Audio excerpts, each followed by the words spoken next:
Okay, this is a logo submission for a client.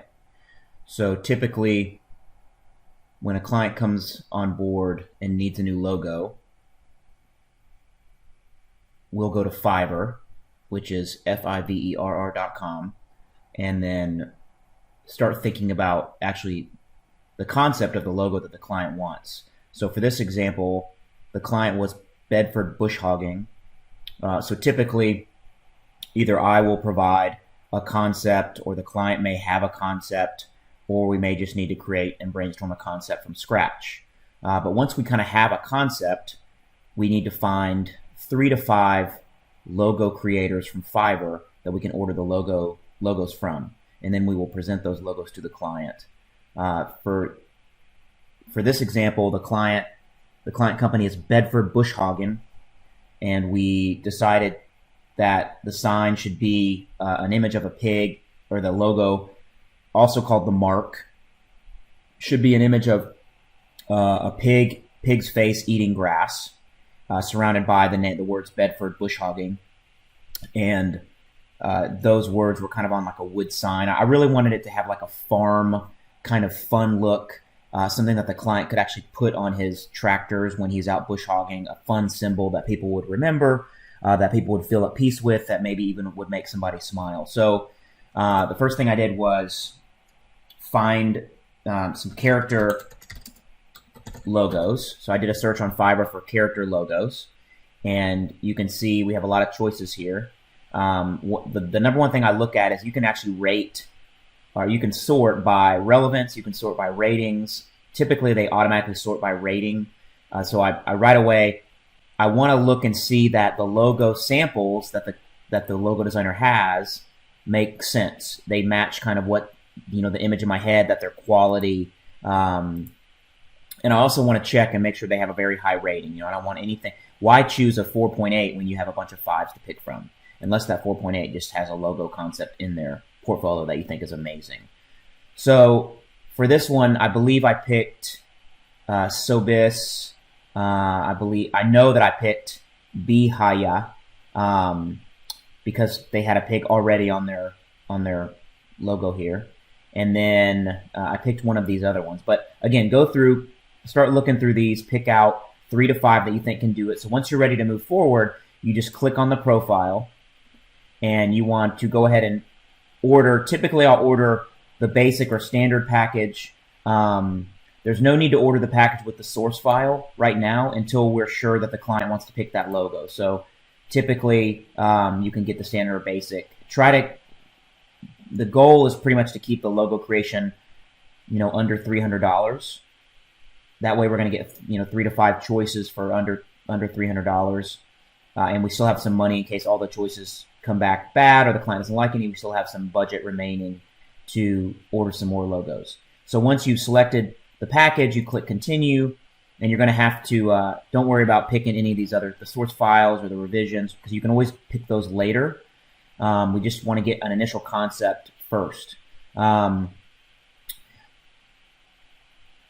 You probably do want to click commercial use, but again, we'll just wait on that until the client actually picks this logo. So once you click order, it'll charge you, and then it'll ask for details about the logo, which I've already filled this out previously and submitted and gotten the logo. Let's actually see now the completed side.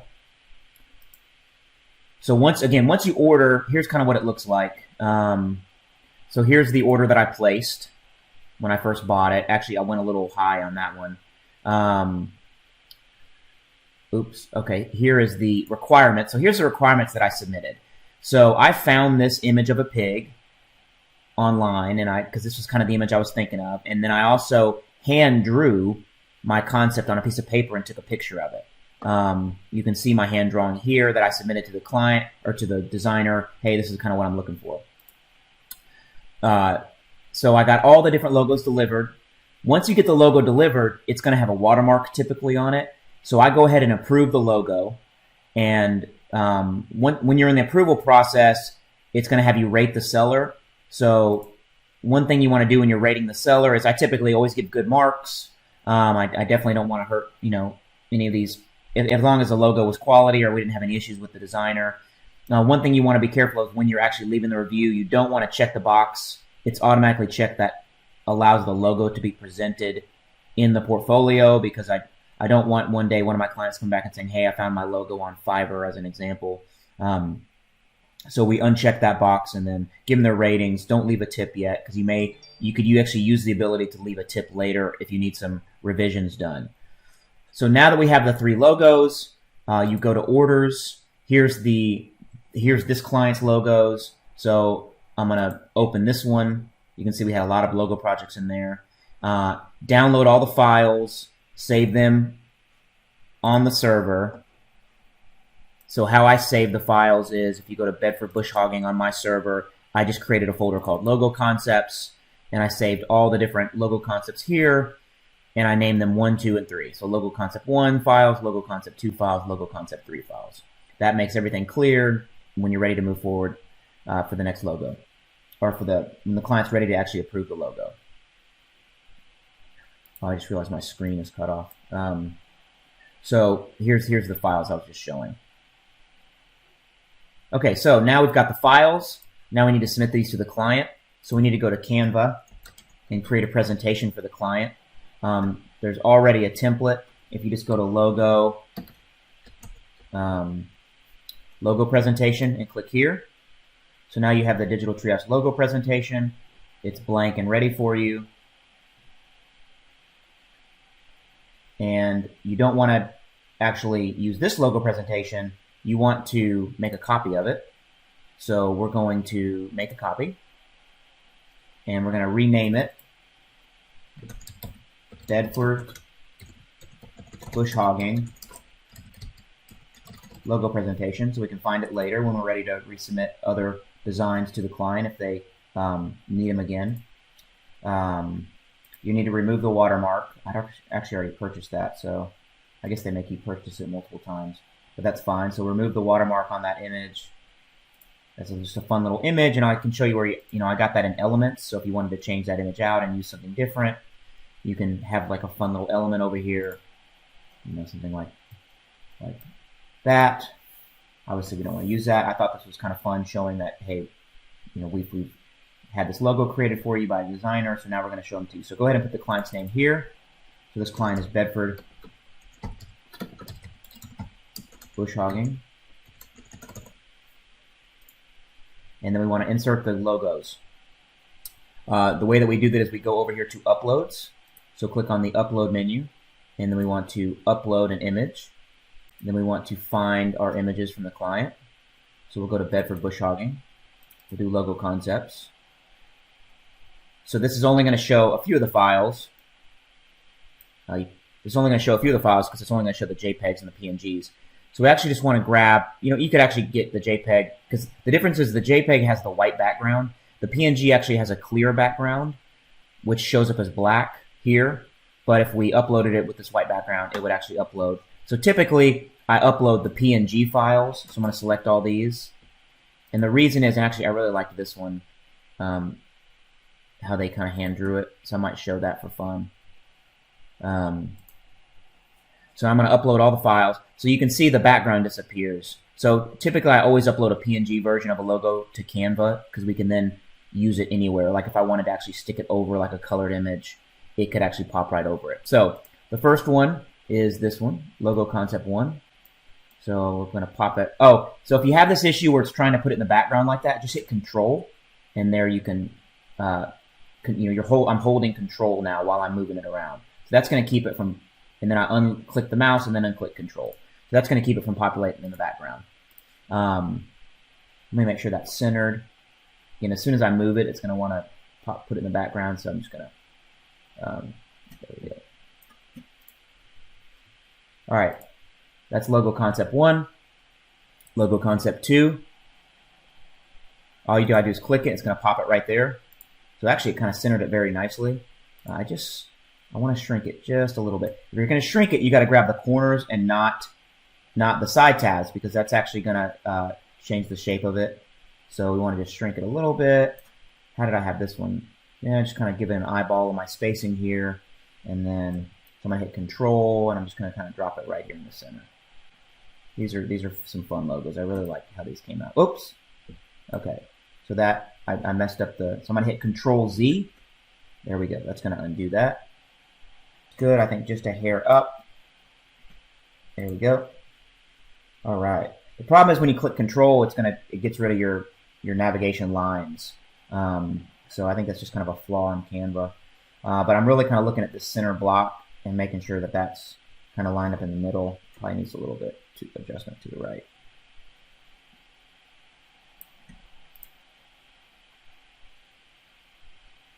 All right, and then the third one, which I really liked.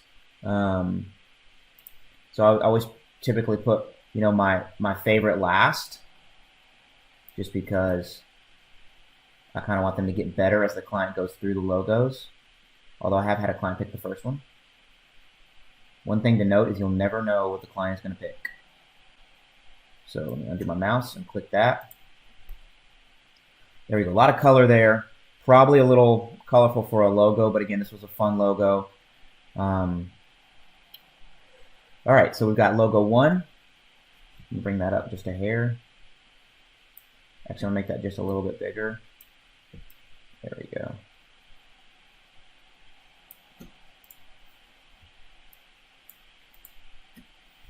All right. Let's make it just a hair bigger. There we go. Logo 1, logo 2, logo 3. Let's duplicate this one. Logo 3, and just make it at the drawing board.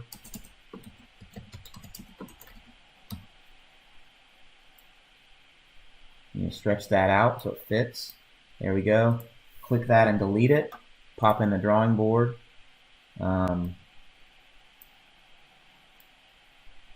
So I'm just going to fill the whole space with it, and I'm going to let it fill this time. One issue is if you double click it, then you can actually kind of control that. I don't know that I necessarily like that, so I'm going to delete this whole section. This was an element. It was a square element, so I'm going to delete that, and I'm going to pop that in there. Now you'll see your lines. That'll show you exactly how to center it up. There it is right there.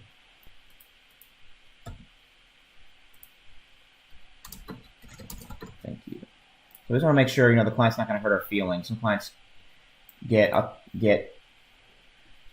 nervous giving negative feedback, but if the client does not get what they like, they're not going to tell other people about us. They're not going to want to use it. They're going to eventually disappear as a client. Versus a client that gets what they love, they're going to brag about it. They can't wait to show it off and tell everybody about it. So, and I'll tell you one other trick too with clients when they're approving logos or websites or designs.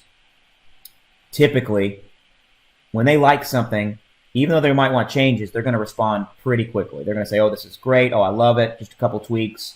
Oh my God, let's get on the phone and talk about it." If they don't respond, that's typically a red flag that they don't like it, and they don't understand how to tell you that. So give it a couple days, and then follow up with them and say, "Hey, just wanted to follow up on the logos that we submitted to you. Just to let you know that you're not going to hurt our feelings. We're happy to go back to the drawing board if you don't like anything, or we're happy to tweak any of the designs as needed. But we definitely want to get you something that you like."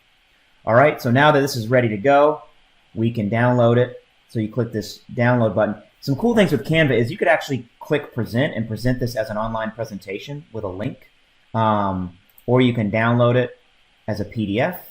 You could do high quality print or standard. We're probably going to do standard because the client's going to look at this on their computer, and if we do a PDF print, it's going to be a very large file. So now we're going to download this, and it's going to give the file name the same name as we did the presentation, so we probably don't even have to change that. So I'll show you my download folder. There it is right there. The same name as the name of the Canva presentation. I'm going to go ahead and place it in the client's folder that I've created. There's all the logo concepts, and then we're going to paste the actual logo presentation, PDF, and then I'm going to send this to the client. All right, that's it. Good luck.